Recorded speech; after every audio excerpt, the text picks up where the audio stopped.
Visakha central jail నుంచి 35 మంది వార్డెన్లను తొలగించారు. వార్డెన్లను తాత్కాలికంగా విధుల నుంచి తొలగిస్తూ అధికారులు ఆదేశాలు జారీ చేశారు. తదుపరి ఆదేశాలు వచ్చే వరకు వేచి చూడాలంటూ ఉత్తర్వులు ఇచ్చారు.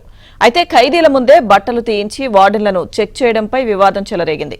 దీంతో జైలు అధికారుల తీరును నిరసిస్తూ నిన్న సెంట్రల్ జైలు వద్ద వార్డెన్ల కుటుంబాలు ఆందోళనకు దిగారు. ఈ ఘటనపై ఇప్పటికే హోంమంత్రి అనిత ఆరా తీశారు. సెంట్రల్ జైలు సూపరింటెండెంట్ తమను అవమానించారని కానిస్టేబుల్ చేస్తున్న ఆరోపణలపై హోంమంత్రి నివేదిక కోరారు.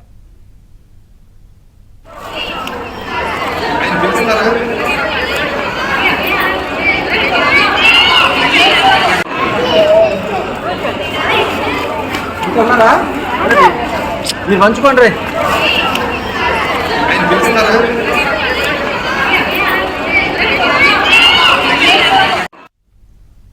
విశాఖ సెంట్రల్ జైలు నుంచి 35 మంది వార్డెన్లను తొలగించారు. వార్డెన్లను తాత్కాలికంగా విధుల నుంచి తొలగిస్తూ అధికారులు ఆదేశాలు జారీ చేశారు. ఇదే అంశానికి సంబంధించి పూర్తి సమాచారం మా ప్రతినిధి నాయుడు అందిస్తారు.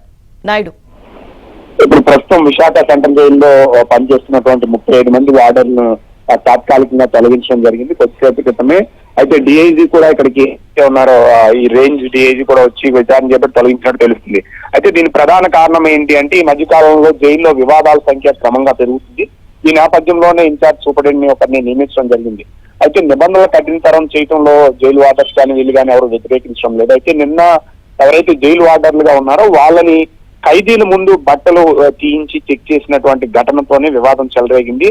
నిజంగా స్టిచ్ చేసినప్పుడు వార్డర్లు ఎవరైనా చెక్ చేయాలి అనుకుంటే లోపల రూమ్ లో గదిలో తీయించి చెక్ చేయడంలో మాకు ఎలాంటి అభ్యంతరం లేదు. కానీ ఖైదీల ముందే బట్టలు ఊడదీయించి మమ్మల్ని చెక్ చేయడం చాలా ఇబ్బందికరంగా ఉంది. అలాగే ఇప్పుడు ఏదైతే సమయం ఉందో 3 షిఫ్ట్ల కింద రన్ అవుతున్నారు, అది 2 షిఫ్ట్ల కింద చేయమంటున్నారు. అది చాలా ఇబ్బందికరమైన వాతావరణం. ఎందుకంటే గార్డ్స్ గా పనిచేసేటువంటి మాకు కంటిన్యూగా 12 అవర్స్ చేయడం కూడా ఇబ్బందిగా మారుతుంది.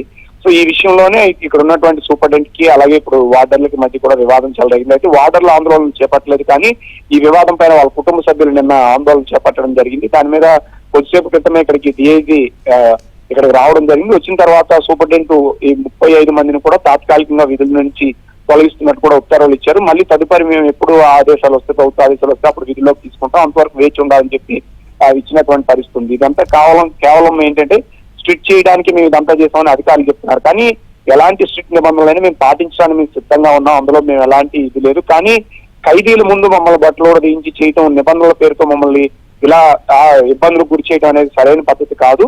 సో దీన్ని అధికారులు కూడా గమనించాలని చెప్పి అప్పుడు వార్డర్లు కానీ వీళ్ళు కానీ చెప్తున్నారు. అయితే ఈ మధ్యకాలంలో గంజాయి కావచ్చు, లేకపోతే ఒకరు ఆత్మహత్య చేసుకోవడం కావచ్చు, వరుస ఘటనలు జరుగుతున్న నేపథ్యంలో బయట నుంచే సమాచారం కావచ్చు, లేకపోతే మిగతా ఏదైనా సామాన్లు ఇవన్నీ కూడా లోపలికి వస్తున్నాయనేది ఒక వాదన ఉంది విశాఖ సెంట్రల్ జైలు. ఈ నేపథ్యంలో అధికారులు ఈ తనిఖీలు చేసినట్టు తెలుస్తుంది. అయితే తనిఖీలు చేయాలనుకున్నప్పుడు కేవలం లోపలికి ఎంటర్ అయిన తర్వాత సపరేట్ గా రూమ్స్ ఉంటాయి, వార్డర్లు కానీ ఎవరైనా చెక్ చేయొచ్చు, లోపల చెక్ చేయాలి. కానీ ఖైదీల ముందు ఇంత హీనంగా మమ్మల్ని పేదార్చినట్టు ఉన్నతాధికారులు చేయడం ఏంటి, ఒకవేళ అడిగితే తిరిగి మా మీద దుర్భాషలు ఆడడం కూడా సరైనది కాదని చెప్పి వార్డర్లు చెప్తున్నారు. అయితే అధికారులు చెప్తున్న దాని ప్రకారము సో ఇలాంటి విధానాలు చెక్ పెట్టాలంటే ఖచ్చితంగా కఠినంగా వ్యవహరించాలని ఇలాంటి నిర్ణయం తీసుకున్నామని చెప్పి చెప్తున్నటువంటి పరిస్థితి. ప్రస్తుతం డిఐజీ అక్కడే ఉన్నారు.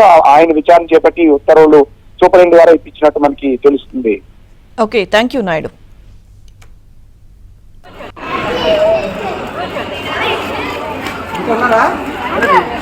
మీరు మంచుకోండి రే.